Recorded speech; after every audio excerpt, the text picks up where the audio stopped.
अभी हम लोग हिंदी का पेपर कर रहे हैं जो उत्तराखंड टीचर्स एलिजिबिलिटी टेस्ट में पूछा गया था 22 जनवरी 2017 को। ठीक है, तो अब क्वेश्चन नंबर 1,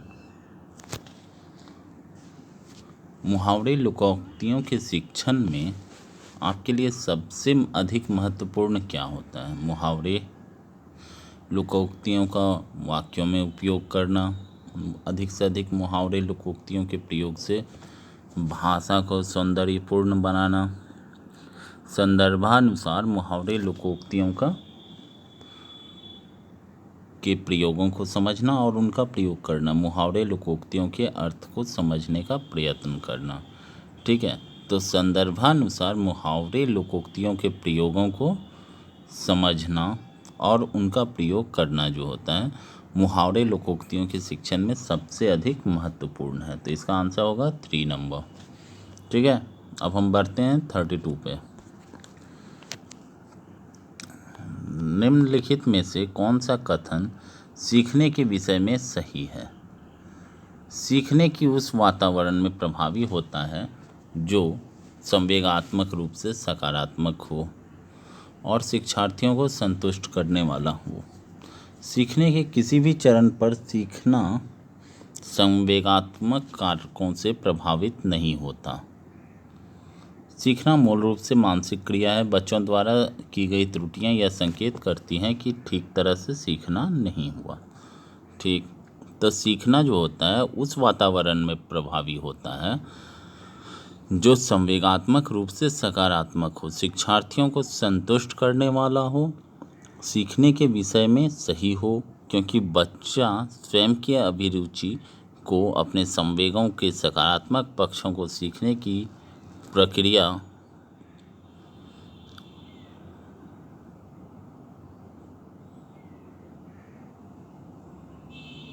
को संतुष्ट करने वाला हो, क्योंकि बच्चा जो होता है अपने संवेगों के सकारात्मक पक्षों को सीखने की प्रक्रिया से जोड़कर उस लक्ष्य तक जो एम होता है उस तक पहुंचने का प्रयास करता हो। तो आंसर होगा पहला नंबर। ठीक, अब हम लोग करेंगे क्वेश्चन नंबर 33। तो 33 से 37 का क्या है, एक कविता का कुछ अंश लिखा हुआ है, उसको पढ़ के हम लोगों को उत्तर देना है। प्रभुहि चितई पुनि चितव माही, रजत लोचन लोल, खेलत मनसिज मिन जुग, जनु विधु मंडल डोल। ठीक है, लोचन लोल का तात्पर्य क्या है? हम लोगों का पहला क्वेश्चन क्या है, लोचन लोल का तात्पर्य क्या है? लाल नेत्र, बंद नेत्र, चंचल नेत्र, गोल नेत्र। ठीक है, ये हम लोगों का क्वेश्चन है। तो लोचन लोल का जो तात्पर्य है चंचल नेत्र से है। किससे है? चंचल नेत्र से। ठीक है, अब 34 नंबर, नेत्रों के सौंदर्य वर्णन में किस अलंकार का प्रयोग किया गया है? नेत्रों का जो सौंदर्य वर्णन है उसमें अनुप्रास अलंकार का प्रयोग किया गया है। किस अलंकार का? तो अनुप्रास अलंकार का प्रयोग किया गया है।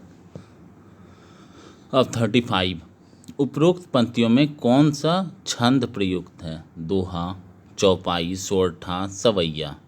ठीक है, तो दोहा छंद है, क्योंकि जहाँ पहले और तीसरे में 13-13 और दूसरे और चौथे में 11-11 मात्राएं होती हैं, वहाँ कौन सा छंद होता है? दोहा छंद। पहले और तीसरे में कितना? 13। ठीक है, पहले और तीसरे में 13 मान समझ सकते हो हैं आप लोग, और 2 और 4 में जो है 12 सॉरी 11 होता है, 11। ठीक है, आगे बढ़ते हैं। दी गई पंक्तियाँ किस भाषा में लिखी गई हैं?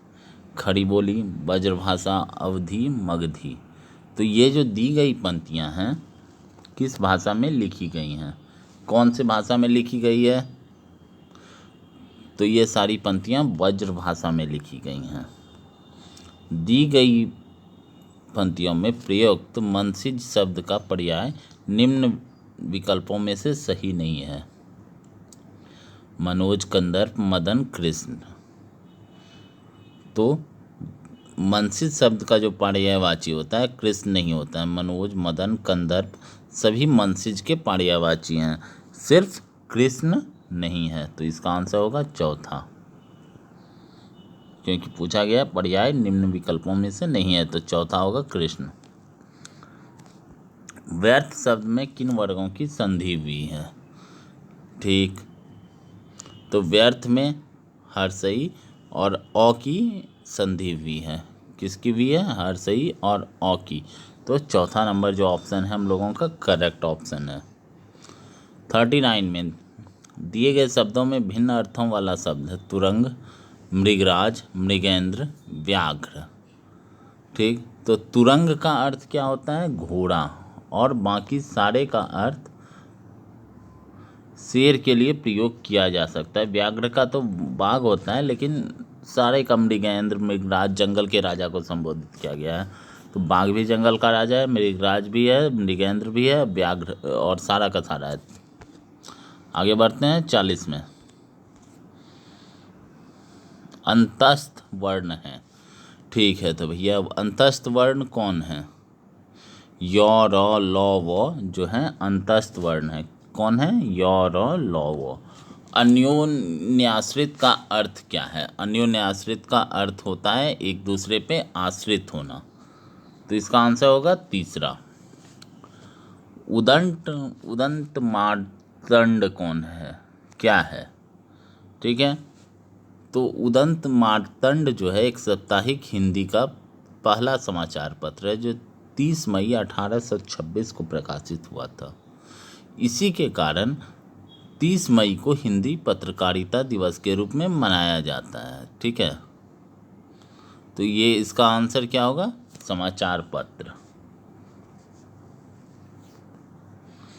गद्य जो है यदि लेखकों की कसौटी है,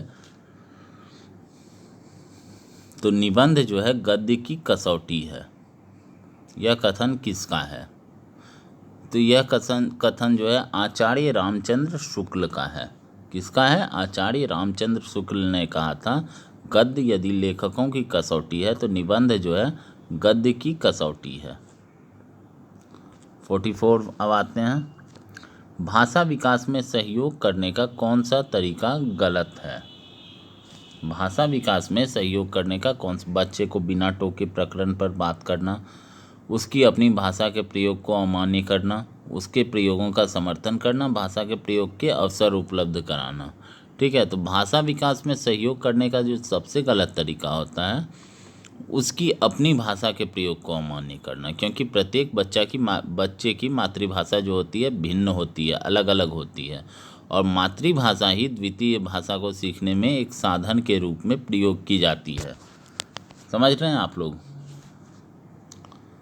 तो उसकी अपनी भाषा को के प्रयोग को अमान्य करना जो है गलत तरीका है। भाषा का आरंभ किससे होता है? शब्द, ध्वनि, स्वरूप, अर्थ। तो भाषा का आरंभ जो होता है ध्वनि से होता है। किससे होता है? ध्वनि से। भाषा का आरंभ ध्वनि से होता है। तो हम लोग अब आगे बढ़ते हैं। सतत एवं व्यापक मूल्यांकन का अर्थ है सभी विषयों का मूल्यांकन, शैक्षिक क्षेत्र का मूल्यांकन, शैक्षिक एवं शैक्षिक क्षेत्रों का मूल्यांकन, शैक्षिक क्षेत्र का मूल्यांकन। ठीक है, 46 का। तो सतत एवं व्यापक मूल्यांकन का जो अर्थ होता है, सतत एवं व्यापक मूल्यांकन का अर्थ शैक्षिक एवं शैक्षिक क्षेत्र का मूल्यांकन, क्योंकि बच्चों का सर्वांगीण विकास शैक्षिक एवं शैक्षिक दोनों क्षेत्रों पर निर्भर करता है। यानी कि इसका तीसरा नंबर सही आंसर है। अब आगे बढ़ते हैं। सीमा हर पाठ को बहुत जल्दी सीख जाती है, जबकि रीना उसको सीखने में अधिक समय लेती है। यह विकास के डैश को दर्शाता है। ठीक है, सीमा जो है हर पाठ को बहुत जल्दी सीख लेती है, जबकि रीना समय लेती है। यह विकास को व्यक्तिक भिन्नता, किसको? व्यक्तिक भिन्नता, एक नंबर ऑप्शन को दर्शाता है। ठीक है, क्योंकि हर बच्चा जो होता है उसके सीखने की क्षमता एक दूसरे से अलग होती है। 48 हिंदी भाषा शिक्षण में छात्र की अभिव्यक्ति परखने के लिए आप निम्न में से किस प्रश्न को सर्वाधिक महत्वपूर्ण समझते हैं? इस कथन पर लोकगीत जो होता है संस्कृति के परिचायक होते हैं। इस कथन पर अपने विचार व्यक्त कीजिए। आंखों पर पर्दा पड़ना मुहावरे का वाक्य में प्रयोग कीजिए। सेना ने वीरता के साथ वाक्य किया, इस वाक्य को कर्मवाची में बदलिए। कमल तथा सूर्य के 3-3 पर्यायवाची शब्द लिखिए। तो इसमें पहला नंबर जो ऑप्शन है, ठीक है, वो राइट आंसर है, क्योंकि लोकगीत संस्कृति के परिचायक होते हैं। इस कथन पर अपना विचार व्यक्त करने से छात्र की अभिव्यक्ति परखने के लिए ये सबसे सही है, क्योंकि ऐसे प्रश्नों में बच्चों की जो सृजनशीलता होती है और मौलिकता जो होती है स्पष्ट रूप से व्यक्त होती है। क्या होती है? स्पष्ट रूप से व्यक्त होती है। ठीक है, आगे बढ़ें। भाषा शिक्षण के संदर्भ में किसी शिक्षक के लिए सर्वाधिक महत्वपूर्ण क्या होता है? तो ऑप्शन है पाठ सहगामी क्रियाओं का आयोजन करना, भाषा शिक्षा प्रयोग के अधिक अवसर प्रदान करना, निर्धारित कार्यक्रम को पूर्ण करना, परीक्षण का आयोजन करना। ये चारों ऑप्शन हम लोगों के हैं। तो भाषा प्रयोग के अधिक अवसर प्रदान करना भाषा शिक्षण के लिए किसी भी शिक्षक के लिए सबसे अधिक महत्वपूर्ण है। ठीक है, क्योंकि एक शिक्षक जितना अधिक बच्चों को उनकी अभिव्यक्ति की स्वतंत्रता देगा उतना ही उनका भाषा स्तर बढ़ेगा। तो आंसर नंबर 2 सही है। आगे बढ़ते हैं 50 नंबर पे। 50 नंबर क्या है? शिक्षा को वैज्ञानिक एवं प्राविधिक मूलाधार देकर हमने जहां भौतिक परिवेश को पूर्णतः परिवर्तित कर दिया है, जीवन को अप्रत्याशित गतिशीलता दे दी है, वहां साहित्य, कला, धर्म और दर्शन को अपनी चेतना से बहिष्कृत कर मानव विकास को एकांगी बना दिया है। पिछली शताब्दी में विकास के सूत्र प्रकृति के हाथ से निकलकर मनुष्य के हाथ में पहुंच गए हैं, विज्ञान के हाथ में पहुंच गए हैं, और इस बंद गली में पहुंचने का अर्थ मानव जाति का नाश भी हो सकता है। इसलिए नैतिक एवं आत्मीय मूल्यों को एक साथ विकसित करने की आवश्यकता है, जिससे विज्ञान हमारे लिए भस्मासुर का हाथ न बन जाए। व्यक्ति की क्षुद्रता जो होती है, यदि राष्ट्र की क्षुद्रता बन जाती है तो विज्ञान भस्मासुर बन जाता है। इस सत्य को प्रत्येक क्षण सामने रखकर ही अणुविस्फोट को मानव प्रेम और लोकहित की मर्यादा दे सकेंगे। और परिसीम भौतिक शक्तियों का स्वामी मानव आज अपने व्यक्तित्व के प्रति आस्थावान नहीं है और प्रत्येक क्षण अपने अस्तित्व के संबंध में शंकाग्रस्त है। आज का मानव जो है अपने व्यक्तित्व और अस्तित्व के प्रति इसलिए शंकालु है क्योंकि वह विज्ञान की विध्वंसक शक्तियों से भयभीत है। उसका आत्मविश्वास लुप्त होते जा रहा है। मानव ईश्वर के प्रति आस्थावान नहीं है, वह सीमित भौतिक शक्तियों का स्वामी है। तो इसका आंसर क्या होगा? इसका आंसर देखिए, जो गद्यांश था उसके हिसाब से आज के मानव अपने व्यक्तित्व एवं अस्तित्व के प्रति इसलिए शंकालु है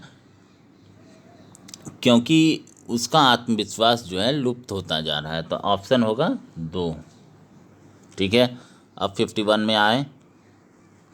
आधुनिक मानव विकास को सर्वांगीण विकास नहीं कहा जा सकता। क्यों नहीं कहा जा सकता? साहित्य, धर्म, कला आदि मानव चेतना से निर्वसित है। विकास के सूत्र मानव के हाथ में है। भौतिक परिवेश पूर्णतः परिवर्तित हो गया है। जीवन में आशातीत गतिशीलता का समावेश नहीं हुआ है।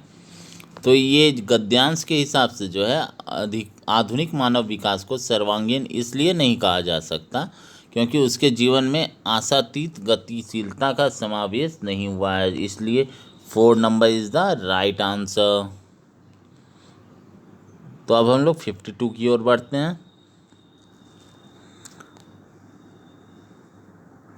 मानव विकास के एकांगीपन के लिए उत्तरदायी है। विकास के सूत्र प्रकृति के हाथ से निकलकर मनुष्य के हाथों में पहुंच गए हैं। नैतिक एवं आत्मिक मूल्यों का समावेत विकास नहीं हो रहा है। मनुष्य ने साहित्य, कला, धर्म और दर्शन को अपनी चेतना से बहिष्कृत कर दिया है।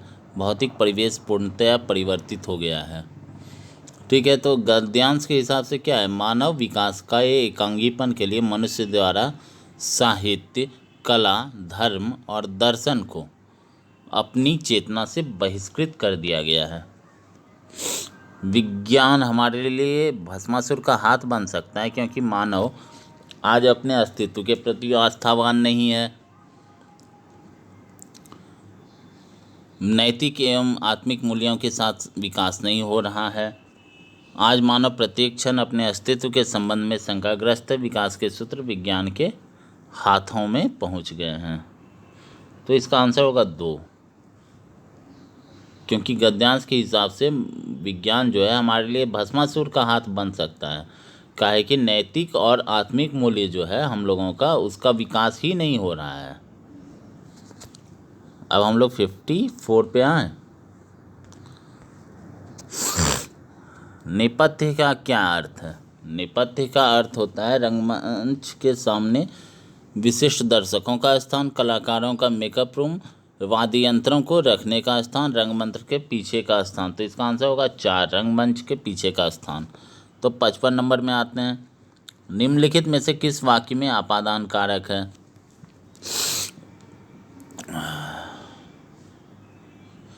राम ने रावण को तीर से मारा, मोहन से अब सहा नहीं जाता, हिमालय से गंगा निकलती है, चाकू से फल काटो।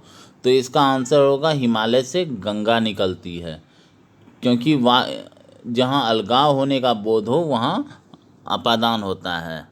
ठीक है, जहाँ अलगाव का बोध होता है, हिमालय से क्या निकल रही है? गंगा। हिमालय से गंगा का क्या हो रहा है? अलगाव हो रहा है, इसलिए यहाँ अपादान कारक है। अब 56 पे आते हैं। निम्नलिखित में से कौन सा उपसर्ग रहित शब्द है? सुयोग, सुरेश, विदेश, अत्याधिक। सुरेश शब्द जो है उपसर्ग रहित है। सुयोग में सुज और योग, विदेश में बीज और देश, अत्याधिक में अति जो और अधिक उपसर्ग है, और सुरेश में सुज और रेस करने पर रेस का कोई अर्थ नहीं है। ठीक है, यहाँ रेस शब्द का कोई अर्थ नहीं होता है। तो 56 का आंसर क्या होगा? 56 का आंसर होगा 2 नंबर, सुरेश। 57, निम्नलिखित शब्दों में से किसमें स्वर संधि है? एतव, रजनीश, तपोगुण, सदाचार। तो रजनीश में स्वर संधि है। किसमें है? रजनीश में स्वर संधि है। ठीक है, रजनी जोड़ ईस रजनीश होता है, इसमें दीर्घई और हर्षई का संधि है।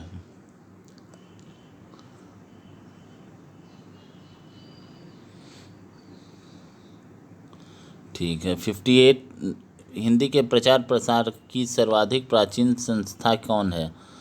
आर्य समाज, नागरी प्रचारिणी सभा, राष्ट्रभाषा प्रचार समिति, हिंदी साहित्य सम्मेलन। तो नागरी प्राचारिणी सभा जो है हिंदी के प्रचार प्रसार की सर्वाधिक प्राचीन संस्था है। इसकी स्थापना कब हुई थी? 16 जुलाई को हुई थी, 1839 शायद। हाँ, तो आंसर होगा नागरी। अब 59 और 62 क्वेश्चंस बचे हैं। वह कौन सा शब्द है जो प्रायः बहुवचन में प्रयुक्त होता है? देव, नक्षत्र, छात्र, प्राण। ठीक है, तो प्राण शब्द जो होता है, इस जो उसका उपयोग, प्राण शब्द एक ऐसा शब्द होता है जिसका सदैव बहुवचन में ही प्रयोग होता है। निम्नलिखित में से शुद्ध वर्तनी का चयन कीजिए। सर्वोत्तम, संसारिक, दीर्घायु, ज्योत्सना। तो ज्योत्सना शब्द जो है शुद्ध वर्तनी वाला है। ठीक है, 60 हो गया हिंदी कंप्लीट। तो आप लोग चैनल को लाइक कीजिए, शेयर कीजिए और सब्सक्राइब कीजिए। यहाँ हम लोग अब रोज़ 2 वीडियो तो कम से कम हम लोग अप टू डेट करते ही हैं। कुछ दिन में क्लास का भी वीडियो अप टू डेट होगा। ठीक है, थैंक यू। वीडियो देखने के लिए आप लोगों का धन्यवाद। और चैनल को लाइक से एंड सब्सक्राइब कीजिए जो लोग नहीं किए हैं, और बेल आइकॉन दबा के ऑल कर दीजिए।